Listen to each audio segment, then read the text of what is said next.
ilmu pengetahuan tentang tahap-tahap penting untuk membentukkan pengetahuan secara sistematis, sehingga perumusan konsep, deskripsi fenomena itu perlu secara general menghubungkan konsep-konsep berbentuk teori yang merangkum dan memberi makna secara umum. Artinya siapapun bisa memahami.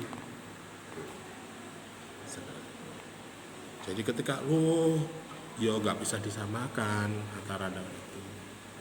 Mungkin karena sarananya, atau mungkin sarananya cukup, tapi sumber daya manusianya sing nandangi kau. Nek kadang wis ono sing nandangi sapa sing mangan lho gak gelem. Gak repot ta ngono. Gua anak gua omong mana kamu ibu-ibu misalnya urusan MBG ya. Aku dalam seminggu menu itu sudah terjadwal. Tetapi kenapa setiap hari mesti ono sing dibuang, mesti ndak habis. Apa Alfiana gak doyan mam? Boten. Nah Alfiana budale jam 7 esuk mulai jam 10 bengi. Kapan oleh mam? Nah, berarti kan bukan persoalan selera, tapi kesempatan untuk itu. Nah, bisa karena seperti itu. Itu berarti temuan-temuan yang bisa menjadikan. Nah terus caranya piye solusinya? Yo, berarti Alfiana kalau memang jatahnya yo bisa juga dijadikan bekal aja kalau memang kegiatannya dari pagi sampai malam, sehingga bisa efisiensi uang saku. Nanti jatahnya yang dimasak ibunya operasional untuk keluarga bisa terrealisasi dan tidak mengurangi. Akhirnya nggak bekal. Itu bisa, itu contoh-contoh kecil nek ngomong lingkungan keluarga. Nek ngomong negara bisa juga seperti itu. Kenapa sih pemerintah Jokowi itu kok membangun dan bangun jalan tol duwe sapa ngono. Iki nek gak dieksekusi sapa meneh sing nek dieksekusi duwe sapa? Ya investor sapa sing gelem? Lah kok awak dhewe iya, macam-macam. Saiki ning ngomong isu Mojokerto, sampean aktivis, isu tentang perpindahan ibu kota Kabupaten Mojokerto tetap harus ada. Jadi ada wacana, ini sudah 9 periode masa jabatan bupati punya ide ini belum terlaksana. Belum ada yang berani mengeksekusi, belum ada yang berani Jokowi Mojokerto. Nek ngomong iki dilaksanakno, ya APBD-ne awake iso lep urun kabeh. Nek jujur-jujuran, tapi nek misalnya investor mbok apa mungkin bisa cepat. Tapi ini kantor pemerintah ya. Masa ya di EON rek.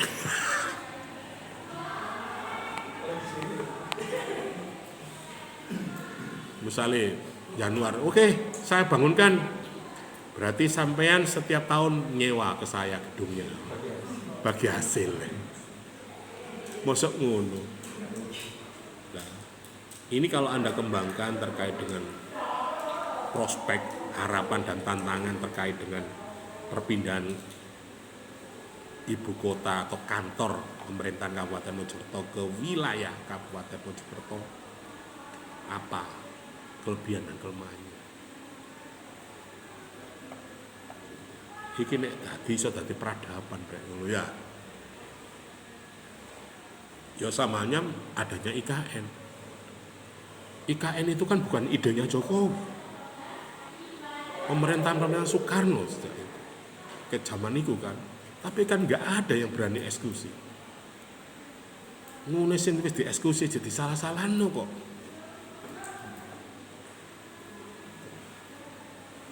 Begitu juga nanti nasibnya Gus Bara, nek adik eksekusi, ojo ngewo-ngewo yadat kowe le, ngono. Ojo ongkre-ongkre barang wis tata kon le. Tapi kalau itu bisa selesai, peradaban le, sejarah besar. Perpindahan kantor ibu kota ini merupakan harga diri. harga diri kan ngono. Ya, harga diri ya. Nah, itu kan persoalan jalan-jalan pemerintahan di Kabupaten Mojokerto. Kalau Anda riset boleh. Di plus minusnya apa, selesainya apa, sejauh mana kesiapan pemerintah dalam sojo neko-neko wis omahe lelek titik ini lho babah lho. Pokok urip gak pirang tahun sih urip mampir ngomah. Ya wis ngono tok. Anda nggak tahu nggak sejarahnya kenapa di situ? Ya bubarkan aja pemerintah kota. Atau ngaliyo kondolonggon liyo, tak tukune wilayahmu. Wis belah Klaris saja pindah nang kabupaten ya. Wong Alfiana pindah nang kabupaten kok apa wong pemerintah kota berasa desa ngono.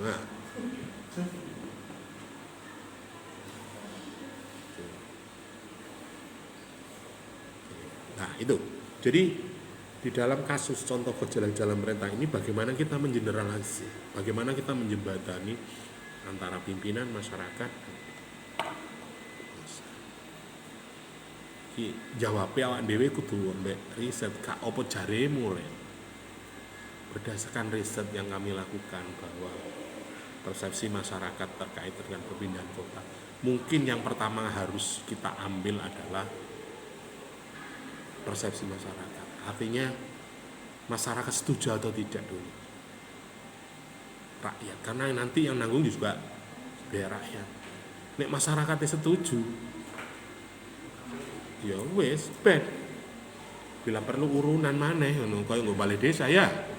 Kate balai dusun, urunan rek nggih balai dusun. Ayo. Kalau di desa kan sudah kan ya. Ya balai dusun, urunan semen rong baldang, kelakon rek. Wong urunan ge nyewa son horeke dilakoni kok mosok. Kalau dulu masyarakat sejarah pemerintahan desa kita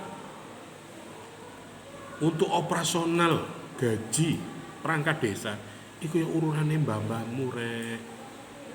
Sing duwe tanah gogol urunan sakmene akhir dilumpukno jadi uang operasional desa dadi ganjarane perangkat desa. Negara iki medine ya ngono asline ya antum ya mungkin kan negara skala besar.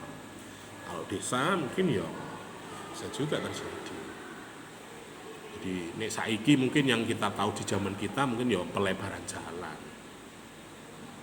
Nek zaman biyen kan wong-wong nglumpukno tanah rek dilumpukno sampai berapa hektar baru dibagi. Oh iki ganjalane lurah, iki ganjarane polo, ganjarane bayan. Iku mosok morono mejegagik tutuman teko negara. Gak ono. Nek ngono lak iso padha kabeh wong bedane setiap desa saiki macam-macam ya. Ono sing mek lho dadi cari kok desa iki lho mek 2 hektar. Pindah wae nang ngene Kemlagi oleh 4 hektar. Tapi gua alas, mbok ya padha ae, Cuk. Persil mbok. Lah kok kene oleh 1 hektar tapi lahan hijau. Wah. Oke, itu contoh kasus-kasus atau gejala-gejala pemerintahan yang mungkin di lokal di negara kita. Itu bisa Anda sebenarnya bisa. Nah, nanti bagaimana kita memprosedur secara sistematis, bagaimana sih tahapan-tahapan mewujudkan perpindahan kantor ibu kota. Ojo moro gara-gara aku bupati aku sugih petali gak apa-apa sakjane ngono. Tapi sing luwih cantik itu kan enggak seperti itu. Dari masyarakat dulu. Oke, kita sepakat untuk pindah. Entek piro anggarane? Oh gak akeh, paling lho 50 triliun. Lu berarti ku anggarane pemerintah daerah 10 tahun niku. Cari solusi bagaimana. Jual aset aja. Kan kok tukun kantorku. Wis kareng nggone tok. Piro cak? Ya 30 triliun.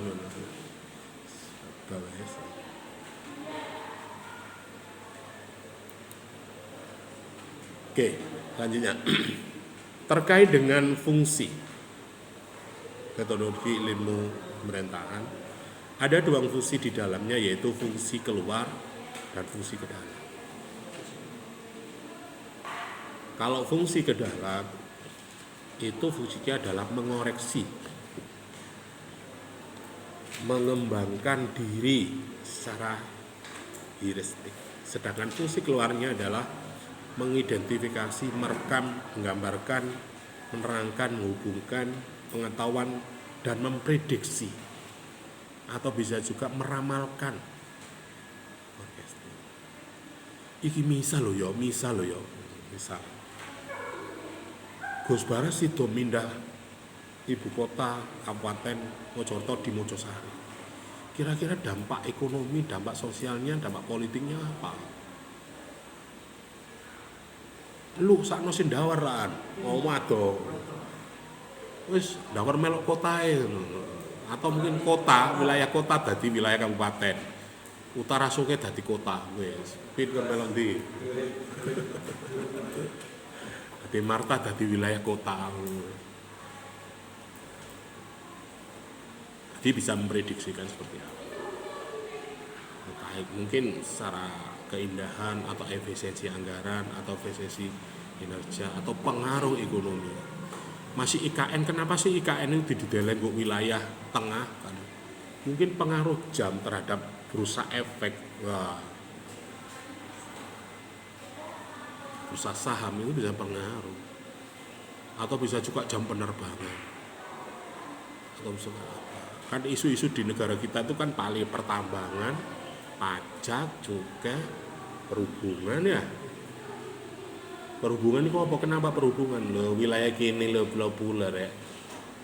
Pendistribusian, pemerataan, pembangunan itu kan butuh transportasi, perhubungan. Coba pacet itu dalannya melek ngono. Iso sayur gak tutuk. Iya, mosok air mineral, mineral aja loh di puncak gunung. Jadi gunung ini Penanggungan 25.000 rek di puncak sana itu. Kalau mie cup pop mie 15.000. Air mineral 25.000 di puncak sana. Lupa kok larang munggahe 8 jam. Kon kuat ta wis tak bayari 50.000 pikulen sak dos.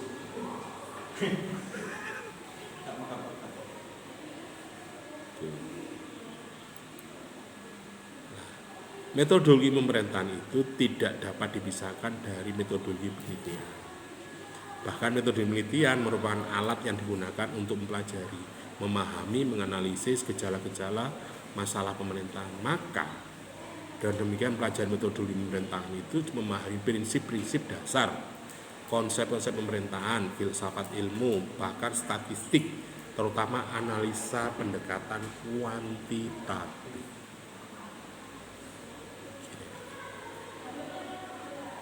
Ya, saya melihat memang gini ya. Dari beberapa buku yang saya pelajari metodologi pemerintahan, ada kecondongan bagi mereka para ilmuwan yang membuat buku itu, ada yang kecenderungan ke penelitiannya, ada yang kecenderungan ke pemahaman metodologi ilmu pemerintahannya. Jadi wis gak ngomong penelitian, wis gak ngomong, tapi bagaimana esensi, hakikat, cita rasa pemerintahan. Jadi ada beberapa buku-buku yang dua spesifikasi. Ono sing koyo sing dibahas risetnya, penelitiannya gitu. Karena ngomong metodologi. Situ yang metodologi ilmu pemerintahan. Berarti ngomong hakikatnya, ngomong filsafat pemerintahannya. Itu yang saya temukan referensi yang ada. Seperti karyanya Pak rektornya UIN Jakarta itu Azhara apa tadi? Sampai sini Arab pun. Tuh. Dia ngomong sampai muncul istilah kimbernologi itu Itu mungkin pembahasan tentang itu. Jadi dia ngomong filsafat, ngomong gabungan. Jadi puncaknya pengetahuan ilmu pemerintahan itu di mana gitu loh. Tidak bicara tentang caranya memahami. Ada tapi sebagian para ilmuwan, para akademisi pemerintahan itu mengajari dari metodologi pencapaiannya. Hampir nyaris sama dengan metodologi penelitian. Jadi kalau kita gambarkan metodologi ilmu pemerintahan itu bisa berkaitan dengan metodologi ilmu atau penelitian sosial, kemudian menjadi ilmu pemerintahan. Nah, MIP atau metodologi pemerintahan itu bisa juga diambil dari pemahaman kita tentang hakikat atau filsafat daripada pemerintahan.